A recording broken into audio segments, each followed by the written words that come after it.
suis revenu très vite au Maroc, 65, et j'étais pris à l'OCP. Au début, je suis resté 2 ans, Khouribga, Youssoufia, donc la mine. Mais je me suis rendu compte, probablement à tort, que l'OCP est faite pour les ingénieurs des mines.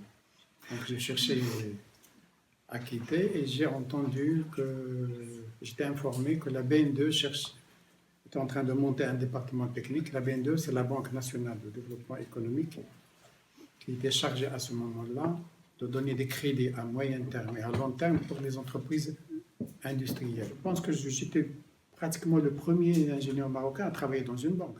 J'ai peut-être ouvert la voie à d'autres personnes, à d'autres camarades. Passé une très bonne période à la BN2 parce que j'étais en contact avec l'industrie. Enfin, tout passait par la BN2, on voyait tout, on étudiait tout. Mais il y avait une industrie particulièrement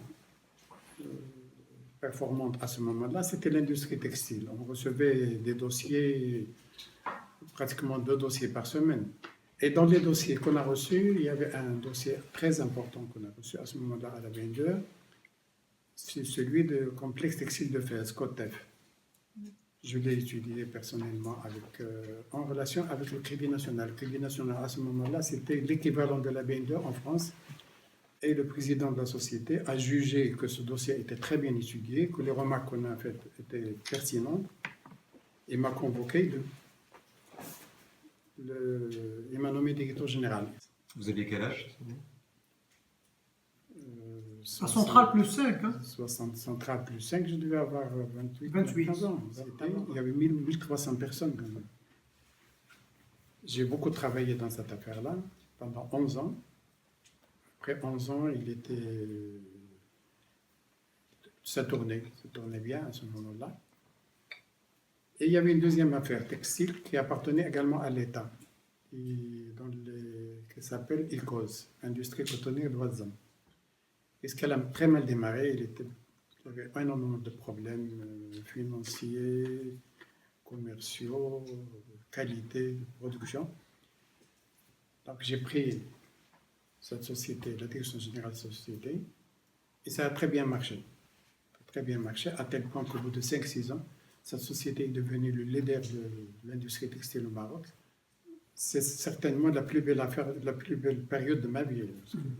C'était les années 80.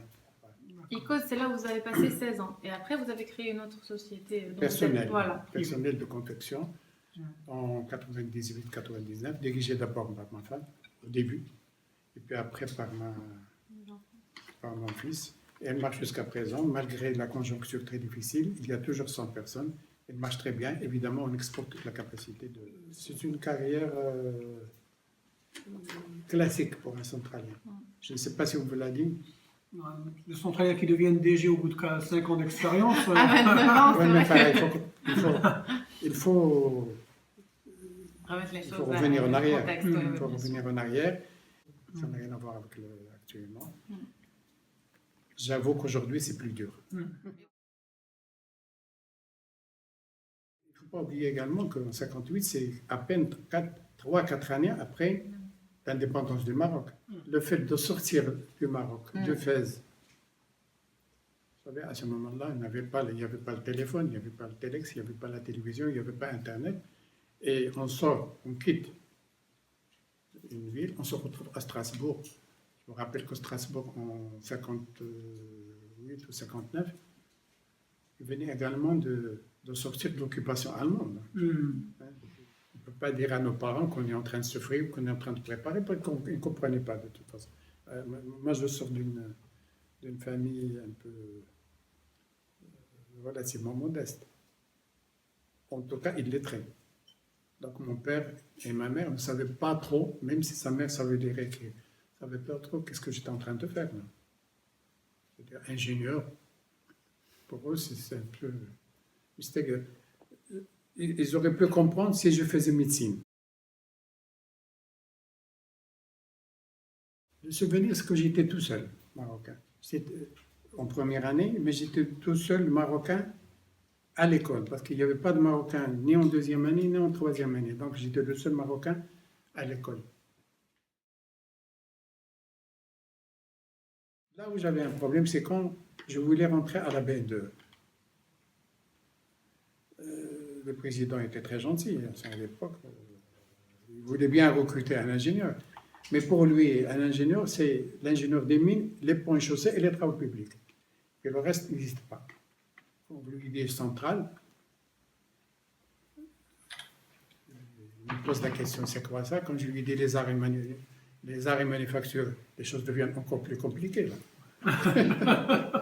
Quel rapport entre l'art et la manufacture? Traduisez le Il a pris 2 jours de réflexion. Il s'est renseigné, il m'a dit qu'il s'est renseigné auprès du Crédit National. J'ai parlé tout à l'heure du Crédit National. Il a téléphoné, parce qu'on avait des contacts entre la BN2 et le Crédit National. Et le 3e jour, il m'a téléphoné, il m'a dit « Viens vite parce que j'ai besoin d'un grand ingénieur comme vous. » Le plus important que j'ai gardé de l'enseignement à Centrale, c'est l'esprit d'initiative et la possibilité de m'adapter.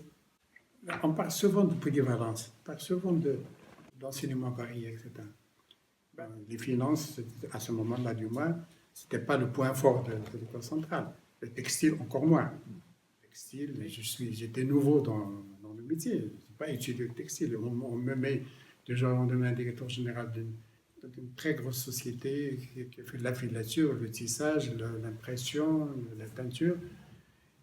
Il faut s'adapter vite, même très vite. L'ingénieur centralier, à mon avis, peut s'adapter à toutes les situations, même les situations les plus difficiles. Mais je ne sais pas si vous le savez, il y avait également un monsieur Assafi qui était prêtre. Vous ne savez pas? Non. Il était prêtre à Safi, un centralien.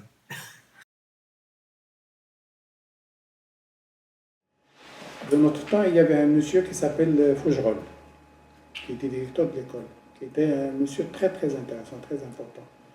Et je me rappelle, il nous a fait un discours, il nous a dit une phrase que j'ai retenue. Il nous a dit, monsieur, il y avait quatre demoiselles avec nous, mesdemoiselles, il y avait 4. Mesdemoiselles et messieurs, vous êtes intelligents et travailleurs. Si pendant votre vie, au début de votre carrière en particulier, vous utilisez les 2 qualités, l'intelligence et le travail, vous allez mettre toutes les chances de votre côté. Voilà, je transmets. C'est transmis.